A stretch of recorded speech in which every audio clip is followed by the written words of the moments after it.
Hello everyone, welcome back to a online solution. कैसे हैं आप लोग। तो आज आपके लाए हूँ बायोलॉजी का वेरी वेरी इंपॉर्टेंट सवाल।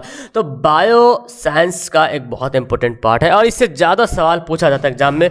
मतलब कि तीनों चैप्टर में देखा जाए, मतलब बायो, फिजिक्स, केमिस्ट्री में, तो बायो का वजन थोड़ा ज़्यादा होता है, ठीक है। तो इसको भी थोड़ा सा ज़्यादा ध्यान देना है। एंड सब्जेक्टिव क्वेश्चन तो आपको बहुत ही ज़ोरों शोर से पढ़ने हैं, नहीं तो फिर आप सिर्फ ऑब्जेक्टिव से काम चलाएंगे नहीं, बल्कि काम चलाओ नहीं बनना, बल्कि एकदम ठोस बनना है, ठीक है ना।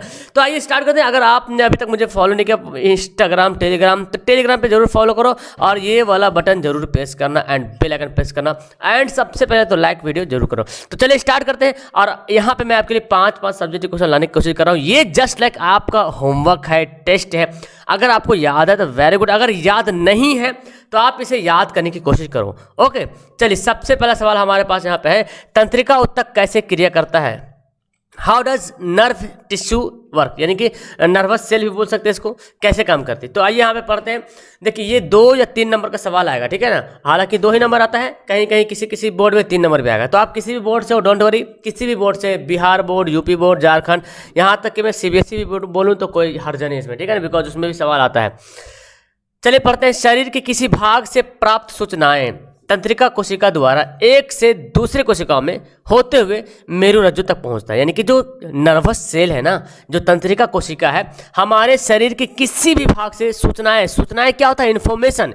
यानी कि जैसे किसी ने कुछ बोला, लता मंगेशकर ने गाई गाना, तो हम सुने और हम सुनते ही मेरा दिमाग काम कर गया, ओहो ये गाना लता मंगेशकर का है ना। तो ये सूचनाएं हमारे ब्रेन में कौन पहुंचा रहा, यही है नर्वस उत्तक, यानी कि तंत्रिका कोशिका। यानी अगर पीछे से किसी ने चुट्टी काटी, तुरंत आपको एहसास हो गया अरे किसी ने चुट्टी काटी, वही इन्फॉर्मेशन है, ठीक है ना। पीछे से कोई कुत्ता भौंक रहा तो आपको कुत्ता ही समझ, आपको दिमाग में बात चलेगा अरे कुत्ता को भौंकना, ना कि आपके दिमाग में बात है कि गाय को चिल्ला रही है ना, या मुर्गी कोई बोल रही है ना। तो कुत्ता की आवाज़ कुत्ते ही आपको माइंड में कन्वर्ट होगा, क्योंकि ये जो सूचनाएं, आपका कान जो है ना, सूचनाएं लिया और तंत्रिका उत्तक के द्वारा जो है एक से दूसरी कोशिकाओं में पहुंचाते हुए मेरुरज्जु तक पहुंच जाता है ना। और फिर मेरुरज्जु से मस्तिष्क तक पहुंचता है। मेरुरज्जु द्वारा होते हुए मस्तिष्क को सूचना पहुंचने पर अनुक्रिया होता है। अब अनुक्रिया होता है, पीछे कुत्ता भौंका कस के, अब तुरंत भागना शुरू हुए। तो तुरंत भागना शुरू हुए मतलब जैसे ही कुत्ते ने भौंकना शुरू किया, आप भागना शुरू किए, तुरंत रास्ता खाली कर दिए, सैड हो गया, डर गए थोड़ा सा, तो ये अनुक्रिया हुआ। तो ये इतना फास्ट हो रहा, समझ में आ रहा ना, जैसे आपके दिमाग में कुत्ते की आवाज़ आई, तुरंत अपसेट हो गए। इसके दरमियान कितना सा टाइम लगा होगा, सोचो कितना सेकंड के सेकंड, बहुत सेकंड का कितना भाग, मतलब बहुत ही कम समय में आपका माइंड पढ़ लिया एंड आप जो है तुरंत चौकन्ने हो गए, ठीक है ना। तो यही है मस्तिष्क का जो कार्य करता है, यानी कि जो तंत्रिका उत्तक है, इसका मेन कार्य यही है कि शरीर के सभी भागों से सूचनाएं कोशिका तंत्रिका उत्तक जो है ग्रहण करता है और एक कोशिका से दूसरी कोशिका तक पहुंचाते पहुंचाते मेरुरज्जु तक पहुंचता है, यानी कि स्पाइनल कोड तक पहुंचता है और स्पाइनल कोड के द्वारा जो है मस्तिष्क तक पहुंचना है। तभी हम जो है रिएक्शन करते हैं, रिएक्ट करते हैं, ठीक है ना, कि इसके पीछे क्या करना चाहिए। तो मेरे ख्याल से आपको याद होगा, इंग्लिश वाले भी यहाँ पे इंग्लिश वाला क्वेश्चन नोट कर लेना। ओके, आंसर आगे पढ़ते हैं। हार्मोन क्या है, 2 पादप हार्मोन के नाम बताएं। What is hormone, name two plants hormone. पादप हार्मोन का नाम बताइए। देखिए हार्मोन होता क्या, आइए जानते हैं। वे रासायनिक पदार्थ जो पौधों में उत्पन्न होकर उनमें नियंत्रण और समन्वय का कार्य संपादित करते हैं। मतलब एक ऐसा रासायनिक पदार्थ है जो पौधों में उत्पन्न होकर, है ना, उनमें नियंत्रण और समन्वय का कार्य करता है। एक्चुअली यहाँ पे पादप हार्मोन होना चाहिए, सॉरी, ठीक है ना। पादप हार्मोन क्या है, चूंकि पौधों के बारे में बोला जा रहा है तो पादप हार्मोन सवाल ही होगा, ना कि सिर्फ हार्मोन तो इंसान के बॉडी में भी होता है ना, जीव जंतु में भी होता है, तो पेड़ पौधे में भी होता है। तो यहाँ पे एक्चुअली पादप हार्मोन के बारे में बात किया जा रहा कि पादप हार्मोन क्या है और 2 पादप हार्मोन का उदाहरण दें। तो वे रासायनिक पदार्थ जो पौधों में उत्पन्न होकर उसमें नियंत्रण और समन्वय का कार्य करता है। मतलब नियंत्रण मतलब कंट्रोल करता है कि कितना बढ़ना है, कितना फुलंगी निकलना है, कितना पत्ता होगा, कितना मोटा होना है, समझ में आ रहा ना, फल निकलना है, फूल निकलना है, पौधे का रंग हरा होना है या पीला होना है, फल पकना है, यानी मतलब उसका जितना सारी बातें सब कंट्रोल करना। सेम इसी तरह से मनुष्य के बॉडी में भी हार्मोन होता है। कोई बच्चा नाटा हो गया, कोई आदमी लंबा हो गया, कोई पतला हो गया, कोई मोटा हो गया, किसी की आवाज़ ज़्यादा भारी है, किसी की आवाज़ थोड़ा सा कम है, ये सब हार्मोन की वजह से, ठीक है ना। तो हार्मोन पादप हार्मोन में जो पौधों में पाया जाता है, तो पौधों में उत्पन्न होकर वो पौधों को जो है नियंत्रण करता है और समन्वय का कार्य करता है, ठीक है। पादप हार्मोन उसको बोल रहे हैं, ठीक है। ठीक है, उसी को पादप हार्मोन कहते हैं।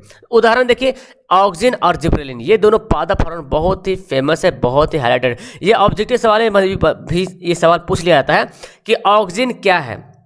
अक्सर सवाल में आता है कि एक पादप हार्मोन का नाम बताएं, तो आ जाता है ऑक्सिन, जिबरेलिन, और भी आता है मनुष्य के बॉडी में पाए जाने वाला हार्मोन का भी नाम आता है। तो आपको चुनना है ऐसे, है ना। तो आप यहाँ पे इंग्लिश वाले भी यहाँ पे कन्वर्ट कर सकते हो, ठीक है। ओके, समझ में आ गया पादप हार्मोन किसे कहते हैं। चलिए जी नेक्स्ट सवाल पढ़ते हैं।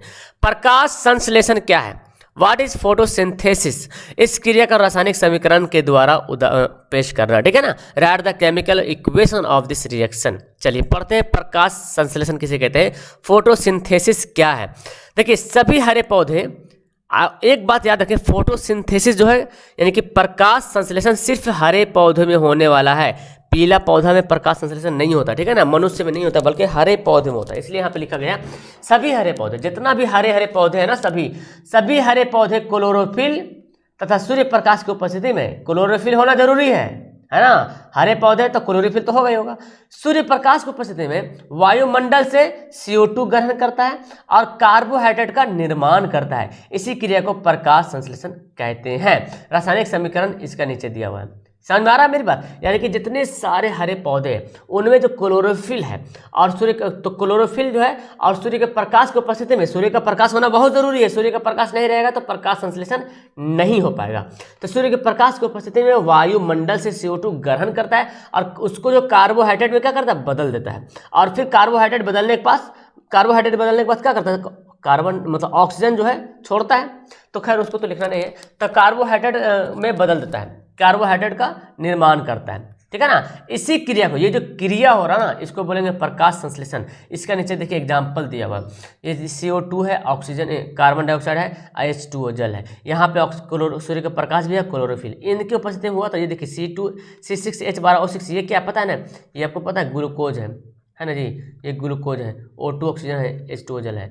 तो ये है इसका रासायनिक केमिकल। एंड यहाँ पे मैंने इंग्लिश का तो क्वेश्चन लिख दिया, लेकिन इक्वेशन तुम लोग यहाँ पे ऊपर का देख के जरूर नोट कर लेना। ओके, तो उम्मीद है कि ये सब सवाल आपको याद होना चाहिए। अगर याद नहीं है तो आज ये जो वीडियो, जो तुम्हारी आंखें जो वीडियो देख रही है ना, एकदम आज के आज इसको याद होना चाहिए। अगर याद नहीं है तो मेरे प्यारे स्टूडेंट इसको याद कर लो, ठीक है ना।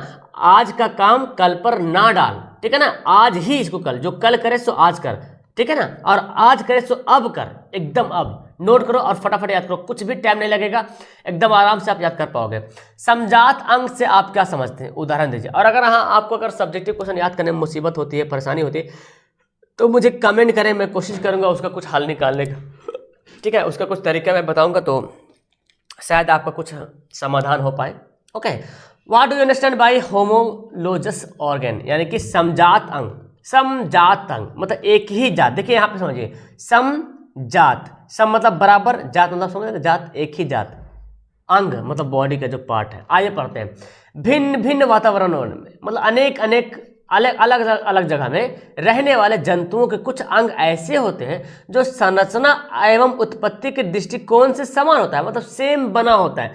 हाथ जैसे बॉडी का जो पार्ट है ना, बहुत कुछ ऐसे भी जानवर होते हैं जिनका बॉडी का पार्ट जो है एकदम सेम होता है, मतलब संरचना दृष्टिकोण से समान होता है, संरचना भी सेम है, उसका उत्पत्ति का जो दृष्टिकोण है वो भी सेम है, लेकिन इनका कार्य अलग अलग होते हैं, है ना। इस प्रकार के अंग को समजात अंग कहते हैं। समझ में आ रहा समजात अंग। समजात अंग मतलब वैसे जीव जंतु जिनके अंग जो है जिनके अंग जो है संरचना एवं उत्पत्ति के दृष्टिकोण से समान है, वैसे जीव जंतु जिनके अंग संरचना एवं उत्पत्ति के दृष्टिकोण से समान होते हैं, लेकिन उनका कार्य अलग होता है। मतलब बॉडी का बनावट सेम होगा, है ना।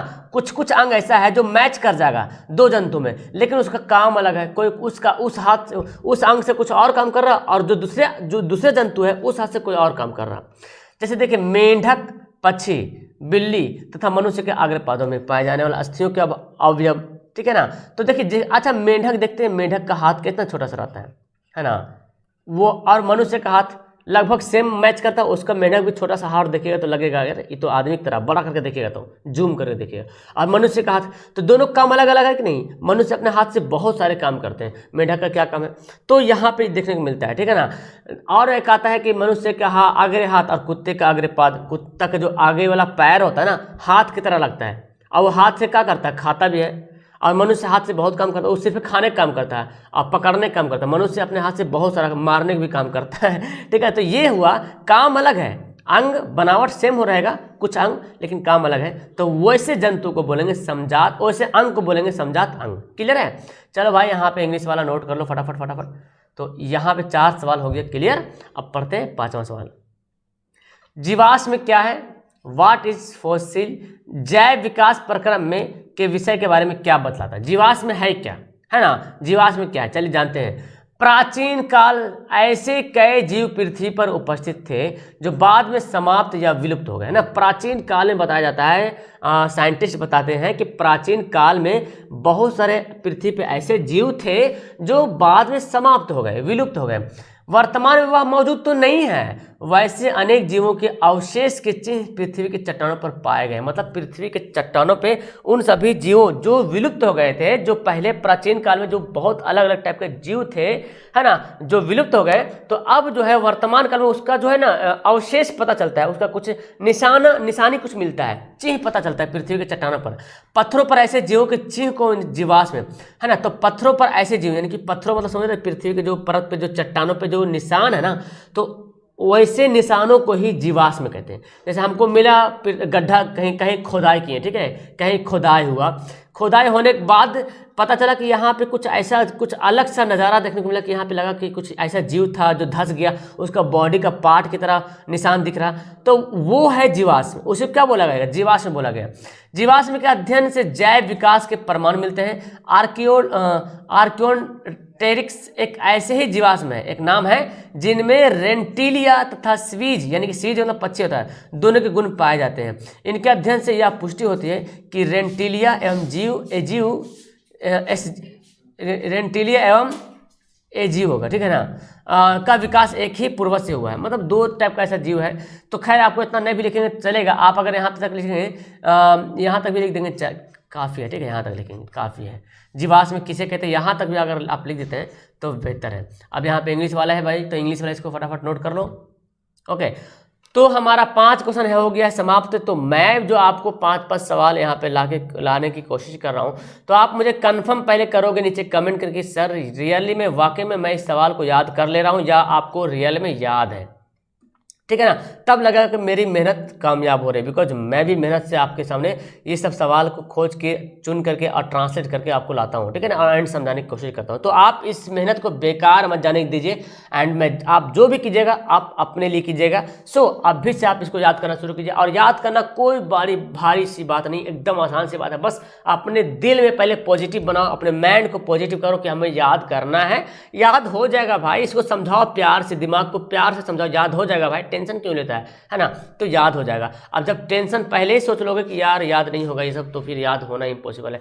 तो फिलहाल करते हैं वीडियो को लास्ट, और अभी तक जिन्होंने वीडियो को लाइक वाइक नहीं किया तो फटाफट लाइक करो एंड चैनल को सब्सक्राइब करो। जो न्यू स्टूडेंट है, यहाँ पे आपको daily science, social, math, Hindi, Sanskrit वगैरह सारा कुछ क्लासेस चल रही। थोड़ा सा भी बीच में डाउन है, लेकिन वो भी क्लासेस चालू हो जाएगी बेहतर तरीके से। ओके, दैट्स ऑल, मिलते हैं नेक्स्ट वीडियो में। That's all, thank you everyone, bye bye.